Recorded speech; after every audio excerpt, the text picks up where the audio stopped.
It turns out that the Kremlin complained to the Americans about Ukrainian strikes on Russian airfields. The thing is, Sergei Lavrov called Mark Rubio after Ukraine's strikes on airfields in the Russian Federation and said that this was unacceptable. Let Washington pressure Kiev to stop this behavior.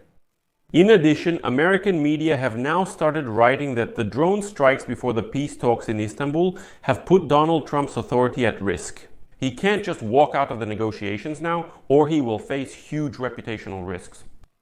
In addition, the British publication writes about strikes on the air bases of the Russian Federation as follows.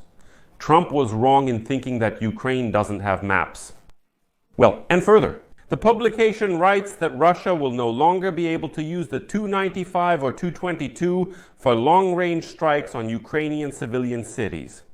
Let's analyze together these reviews from Western media about the Ukrainian drone strikes on Russian airfields.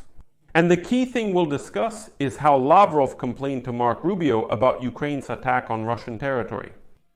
My name is Alexei Pechi. Today is June 2nd on the calendar. Let's go through everything step by step. But before we start, I ask you to subscribe to this channel, like the episode, and leave your comment below. Also subscribe to my Telegram channel. The link to it is in the description of this video. So as it turned out, today the United States Department of State admitted and reported that the Minister of Foreign Affairs of the Russian Federation, Sergei Lavrov, urgently called the United States Secretary of State, Mark Rubio, on Sunday, in order to complain about a large-scale Ukrainian attack on Russian airfields. As the United States Department of State writes, quote, Secretary of State Mark Rubio spoke with Russian Foreign Minister Lavrov at Russia's request.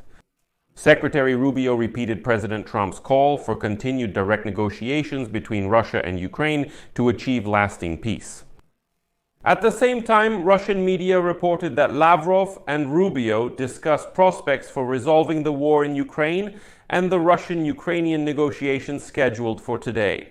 The situation related to the Ukrainian crisis was discussed in Turkey, according to a statement from the Russian Foreign Ministry. At the same time, reports in Russia also state that Marco Rubio allegedly expressed condolences over the deaths of people as a result of the destruction of 2 bridges in the Kursk and Bryansk regions. Although there is not a single word on the website of the United States State Department about anyone expressing any condolences to anyone. But now there are leaks of information appearing that Lavrov said, yes, how could this happen? Why did you allow Ukraine to carry out such a massive strike against Russia? We were hoping that Donald Trump would really put pressure on Kiev, and Donald Trump is trying to put pressure. But it turns out it's not enough for Ukraine to just stop all attacks completely. Well, as is known, yesterday Russia was subjected to strategic strikes because the security service of Ukraine carried out a large-scale operation called Pautina, aimed at destroying strategic aviation aircraft of the Russian Federation. According to the security service of Ukraine, at least 41 aircraft were hit.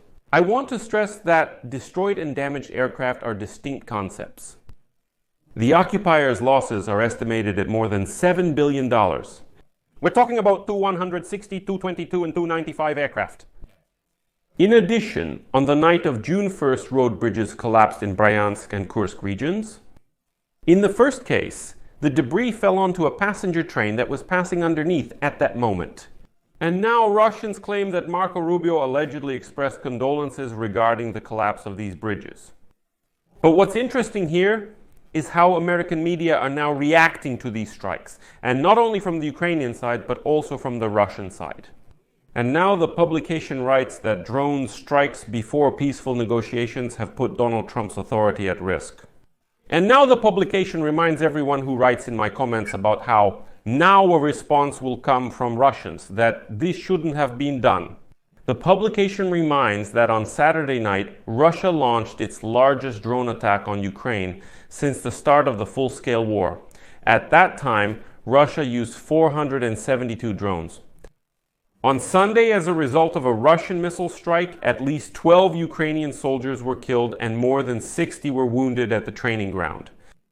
And as he writes, as all this unfolds, he becomes more and more disappointed. United States President Donald Trump, who previously boasted that he could quickly put an end to the war in Ukraine, is now watching from the sidelines as the cornerstone of his declared foreign policy appears decidedly shaky.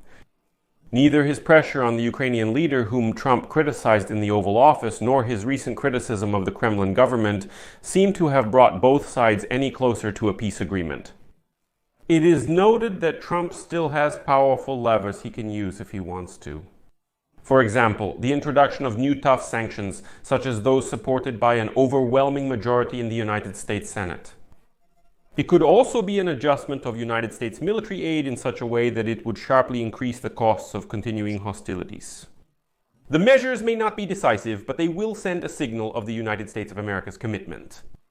It's important that instead of this, Trump says that he can simply walk away from all this mess. He insists maybe it's Biden's war or it's Putin's and Zelensky's war, but it's definitely not his.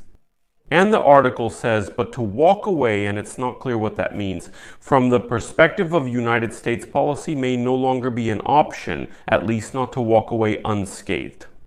His own persistent desire to end the Ukrainian war, along with his personal involvement in the affairs of the Ukrainian and Russian leaders, means that Donald Trump and the United States are now inextricably linked to the outcome. Journalists say this is why the events on the battlefield and at the Istanbul negotiating table are being closely watched. Despite regular attempts to distance himself from it, the war in Ukraine has in many ways become Donald Trump's war, and Trump's and the United States authority in America now hangs by a thread because of it. He shouldn't have boasted about his bravery and claimed he could end the war in a day. On the other hand, the publication writes that Trump was very wrong when he shouted that Zelensky and Ukraine have no cards to play. As it writes, United States President Donald Trump has repeatedly claimed that Ukraine has no cards in this war. However, on June 1st, Kyiv carried out a secret operation that could shift the balance of power. As part of this operation, Ukrainian special services smuggled more than 150 drones in hidden compartments on the roofs of shipping containers. Upon arrival, the drones were launched, and they struck at least 5 airfields deep in the Russian rear, destroying dozens of Soviet-era heavy bombers capable of carrying nuclear weapons. According to the report, 50 explosive-laden drones silently entered Russia. Their presence went unnoticed by Russia's extensive counterintelligence system. And with a single press of a button, the containers opened and a swarm of drones attacked their targets, rows of Russian bombers that were fueled and ready for takeoff. The operation's timing was deliberately chosen, and the publication notes that from Ukraine's perspective, the timing for this covert kinetic operation was ideal. The operation was carried out on the eve of peace talks in Istanbul, and the Russians flew to Turkey despite Moscow's reluctance to agree to a ceasefire. Trump is irritated that the suddenly insane Putin won't end the war as a personal favor to him, and he's getting tired of engaging in pointless diplomacy. At the same time, the United States president has not made any statements about additional military aid to Ukraine, which needs anti-missile defense, rocket artillery, and ammunition for howitzers. Ukraine continues to strike Russian troops on their territory, hitting its opponent on supposedly invulnerable ground and destroying a significant percentage of its irreplaceable bomber fleet. And it was reported that Kyiv did not warn the Trump administration about. Overall, the operation gave Ukraine a much-needed morale boost as the war entered a prolonged war of attrition.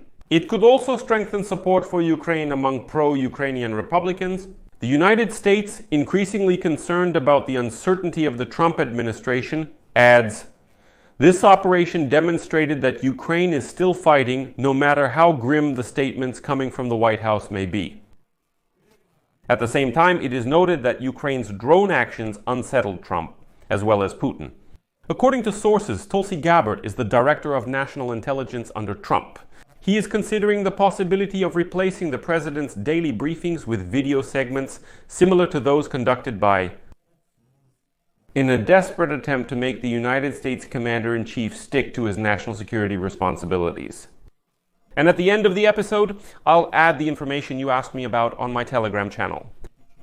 So how many of those strategic bombers did the Russians have, and how many were hit? As stated in Military Balance, this is a database from the International Institute for Strategic Studies, a London-based analytical center. Before the Ukrainian attack, the Russians had 54 Tu, 22 M3, and 58 Tu 93 yards bombers. As noted in the report, it is unclear how many of these aircraft were operational, since in Russia old planes were stored for a long time and dismantled for spare parts. In this regard, it is noted that the loss of dozens of long-range aircraft, which are vital for Russia and its attacks on Ukraine, will cause serious damage to Russia's military power. The thing is that in the Russian Federation, they no longer produce Tu-95MS and Tu-22M3 aircraft, which were among those damaged. These attacks are a significant victory for the Ukrainian deep strike program, which uses drones to hit important targets on Russian territory. To properly assess the extent of the damage, it will naturally require time. Apparently, this was a significant blow to the capabilities of Russia's long-range aviation. But again, we still need to wait some time for us in Terra to calculate exactly from satellite images how many planes actually burned. But the important figure I wanted to point out is that Russia had 54 Tu-22M3 and 58 Tu-93 Yards aircraft in service. But according to the SBU, 41 aircraft were either destroyed or damaged. Or, as they call it, 34% of all strategic aviation. So basically, if you add up these numbers approximately, that's exactly what you get. That's why I'm putting an ellipsis here. Friends, please share your opinions and conclusions about this situation in the comments below this episode, subscribe to the channel, hit the bell, and don't forget to leave a like.